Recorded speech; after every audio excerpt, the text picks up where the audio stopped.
Hello and very warm welcome back to Summit Seashore Birding Adventures and Birds, Poetry and Literature. So today's book is this here. This is William Shakespeare's Henry V, and it is a play, so it's not divided into chapters, it is divided into acts, and within them they have scenes. This was written around 1599 and it's talking about the Battle of Agincourt, which happened in 1415. So we're introduced by the chorus to, which is like a muse, to set the audience up, to explain to them what's going on, and that we're not going to be able to get hundreds of horses and soldiers onto the stage, so they need to use their imagination somewhat. So it starts off really with Henry V coming to power. He has sent an envoy or an ambassador out to France, explaining that there's some dispute over some land which he will require. This goes back to his great-great-grandfather Edward III, I believe. And the response he gets from their ambassador is in fact not from Charles VI, the king, but it is from the Dauphin, who is, I guess, similar to our Prince of Wales, and who is next in line for the throne. And he has sent back a box of tennis balls, which is a slight or an insult to Henry V, basically saying you'd be better off staying at home playing tennis than coming to war in France. And of course Henry's not going to put up with that. Now there are lots and lots of characters throughout this whole book, and I won't be able to go through all of them. We do meet people. A few of the people I'd like to mention is Bardolph, Pistol and Nym, and they're sort of Henry's friends while he was a prince, when he was Prince Hal or Prince Harry. They're kind of they're kind of layabouts and villainous characters, but they are in quite a bit of the story, and I'll highlight some of their antics a little bit further along. At the same time, there is a conspiracy going on to assassinate Henry V, and Henry knows who these people are, and it is Scrope, Cambridge and Grey. And he gives them all this letter, and basically they think it's like some sort of letter of instruction, but in fact it is laying out that he knows what they're up to, that they're conspiring. There's this plot to have him killed, to be assassinated, and unfortunately for them, they're sent to the gallows. But when Henry sets sail for France, he arrives, and one of the major battles that they're involved in is Harfleur, and it's where Henry delivers one of his very famous speeches. It begins with, "Once more unto the breach, dear friends, once more, we'll close up the wall with our English dead. In peace there's nothing so becomes a man as modest stillness and humility. But when the blast of war blows in our ears, then imitate the actions of the tiger." And of course it carries on.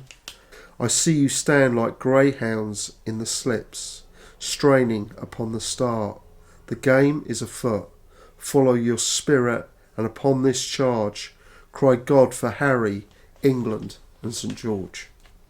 The governor of Harfleur realises that he isn't going to be getting any help from the French army, because they aren't taking this seriously. They don't feel that the English are a threat. They're kind of being quite arrogant about it. They're almost laughing it off as if nothing's really going to happen, and so he doesn't get any help. And it's at this point that Henry also says to his troops that this town is not to be pillaged. It is, you're not to be cursing the residents there, the French people, because after all, the chances are they're going to become his subjects, and so that they should be treated with respect because they have put their hands up and then allowing him to now continue with what he needs to do. Unfortunately, two of his old pals, Bardolph and Nym. Bardolph gets caught stealing from a church. I'm not sure what Nym does, but when the king hears about this, I think that they probably think that they're going to get away with it, but he sets the bar right there and then, and he can't show any favouritism, and unfortunately they are sent to the gallows for what they did. There's lots of back and forth between the French camp and the English camp.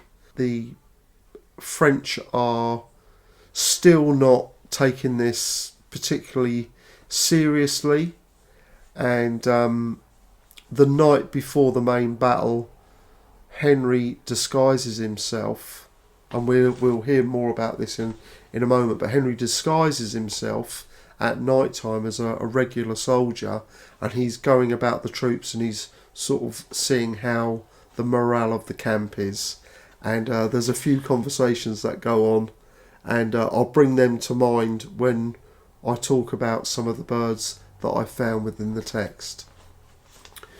And so the morning of the Battle of Agincourt, St Crispin's Day, again Henry gives this famous speech, and I'll just read just a couple of lines from that. We few, we happy few, we band of brothers, for he today that sheds blood, his blood with me shall be my brother.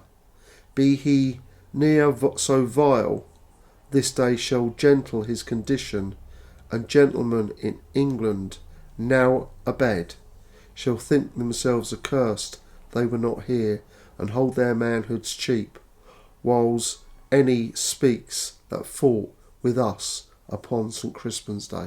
When it came to the battle, the English and Welsh were very outnumbered, but because of the lay of the land, they were in a good position because the French ended up getting bottlenecked and the English were able to hold them in a position so that they were able to rain down, of course, with the longbows, the arrows, and of course that was a huge part of what affected the French so badly, was that they were in this bottleneck and they were getting that they couldn't move out.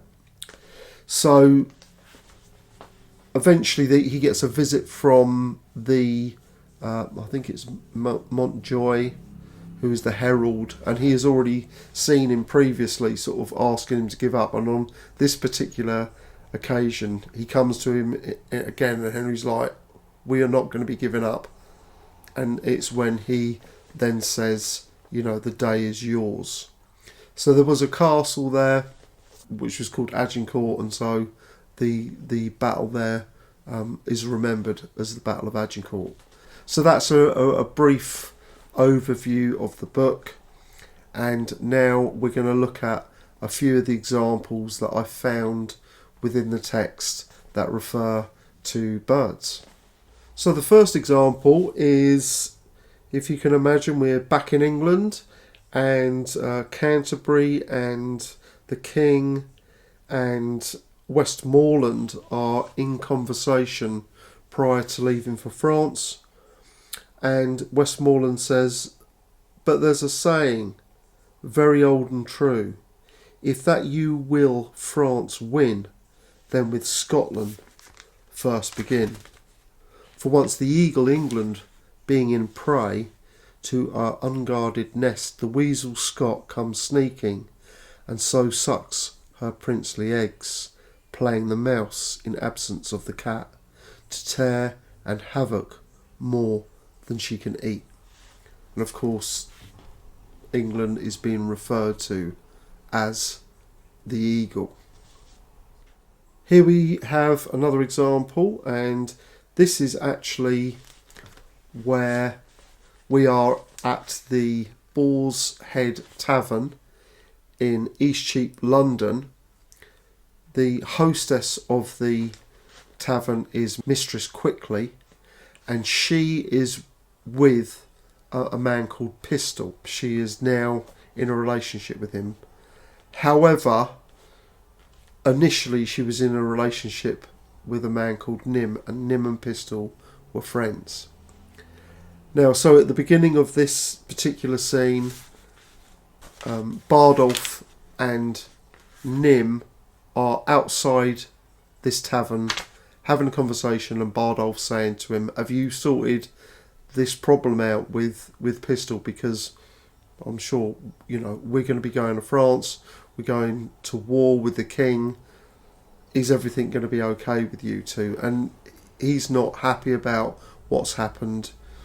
He feels that Pistol has jumped into his place. And then along comes Pistol and Mistress Quickly, and they start arguing and bickering, and swords are drawn, and Bardolph says to them, I'm going to run you both through unless you quit it, and enough's enough.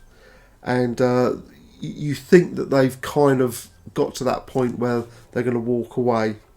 And then Nim says, I will cut thy throat. This is sort of, I think he's saying this under his breath. I will cut thy throat one time or other in fair terms. And that is the humour of it. Now, Pistol also gets things wrong. He makes out that he knows more than he does. He is not that familiar with French or Latin, but and so he misunderstands things sometimes. But I mean, I don't think there was any misunderstanding there. Couple of gorge, which is a mispronunciation of coupe la gorge, meaning cutthroat. That is the word. I thee defy again, O hound of Crete. Thinkest thou my spouse to get? No, to the spittle go, and from the powdering tub of infamy fetch forth a lazar kite of Cressid's kind, dull tear sheet, she by name, and her a spouse. I have, and I will hold the quadrum quickly. Basically saying, keep away from my woman. If you want a woman, go to the hospital. And so he is talking about going to the hospital and getting this prostitute who's called Doll Tearsheet from the VD ward and marry her. Now he's made a couple of he said a couple of things here. Fetch forth the lazar kite. Now the lazar comes from Lazarus, a leper in the Bible, so it's another sort of insult there. And the kite, obviously a hooked-billed, sharp-taloned bird of prey predator, is a metaphor saying that she is a prostitute. And then the of Cressid's kind refers to Cressida in Greek mythology, the girl who was unfaithful to her lover. So the lazar kite, and of course that's why I brought it up, the name kite. And back then, I'm sure that London was full of red kites floating around, and that I'm sure that's why that has been used in that particular verse. So during the king's manoeuvres, when he was disguised, so again, night time, he's dressed as an ordinary soldier, he's gone out and he's talking to the troops, they don't know who he is. So in this one part, the king says, I think the king is but a man as I am. The violet smells to him as doth to me. The element shows to him as doth to me. All his senses have but human conditions. His ceremonies laid by in his nakedness, he appears but a man. And though his affections are higher mounted than ours, yet when they stoop with the like wing. Now this was a great find, at least it was for me, because it is a metaphor about falconry. So when he's saying high mounted, it's referring to a falcon waiting on. So a falconer will send up his falcon, the bird will be waiting on to wait to get to position till the quarry is flushed. And so that's the reference there to high mountain. And then again, they stoop with the like wing. And of course, when a falcon sees its quarry and it drops, it tucks its wings in its stoop. So there was a great metaphor regarding falconry in that piece.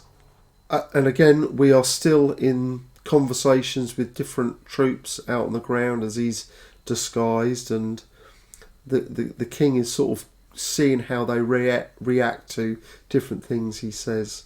And he says, if I live to see it, I will never trust his word after. And then Williams, who is loyal, says to him, you pay him then. That's a perilous shot out of an elder gun that poor and a private displeasure can do against a monarch. You may as well go about to turn the sun to ice with fanning in his face with a peacock's feather. You'll never trust his word after. Come, 'tis a foolish saying. And of course, there's a reference there to a peacock's feather. And finally, we are, for my last example, when we're in the French camp. The Battle of Agincourt is in full swing. There are many of the officers sat back doing not a lot. And Grandpré says, why do you stay so long, my lords of France? Yond islands carrions, desperate of their bones, ill-favouredly become the morning field. Their ragged curtains poorly are let loose, and air shakes them, passing scornfully. Big Mars seems bankrupt in their beggared host, and faintly through a rusty beaver peeps. The horsemen sit like fixed candlesticks with torch staves in their hand, and their poor jades lob down their heads, dropping the hides and hips, the gum down roping from their pale-headed eyes, and in their dull mouths a gimmeled bit lies foul with chawed grass, still and motionless, and their executors, the knavish crows, fly over them, all impatient for their hour. And of course there's lots of mockery going on in that sentence towards the English. They're talking how they'll ride through, and their colours, their flags will be flapping around because they're doing nothing. They're talking about how they'll Big Mars is bankrupt, so Mars, god of war, is bankrupt in their beggared host, and faintly through a rusty beaver peeps. So they're saying, instead of looking through their helmets with warlust, they're being timid. And of course the knavish crows, meaning that all the corvids would be flying over them, waiting to feed on their bones. So that's it for some of the examples. There was a couple more, but I think that gives you a taste of what I found. And now I'm going to read a short poem here. This is by the wonderful Irish poet Seamus Heaney, and this one is called Nesting Ground. The sand martin's nests were loopholes of darkness in the riverbank. He could only imagine his arm going in to the armpit, sleeved and straightened, but because he once felt the cold prick of a dead robin's claw and the surprising density of its tiny beak, he only gazed. He heard cheeping far in, but because the men had once shown him a rat's nest in the butt of a stack where chaff and powdered cornstalks adhered to the moist pink necks and backs, he only listened. As he stood sentry, gazing, waiting, he thought of putting his ear to one of the abandoned holes and listening for the silence under the ground. Finally, I'm just going to give you a book recommendation, another random one. This is Birders, Tales of a Tribe by Mark Cocker. And it's a fantastic book about the history of chasing and twitching and chasing rarities here in the UK. Just absolutely fantastic book. And I was really lucky to meet Mark at the Rutland Bird Fair a few years ago. And he was a complete gentleman. It was really interesting visit with him. And I also picked up, so you're going to get two books here. This is again Mark Cocker, and this is Birds and People. Just an incredible, almost like encyclopedia of our connections with birds throughout the ages. And I was also extremely fortunate to, I'm not sure if you can see that, but got it signed by Mark and by David Tippling. Because we had that Seamus Heaney poem, I thought this would be a great book to review next. And this is Beowulf and is translated by Seamus Heaney. Whitbread Book of the Year 1999. So, until next time, happy birding, and I'll see you soon.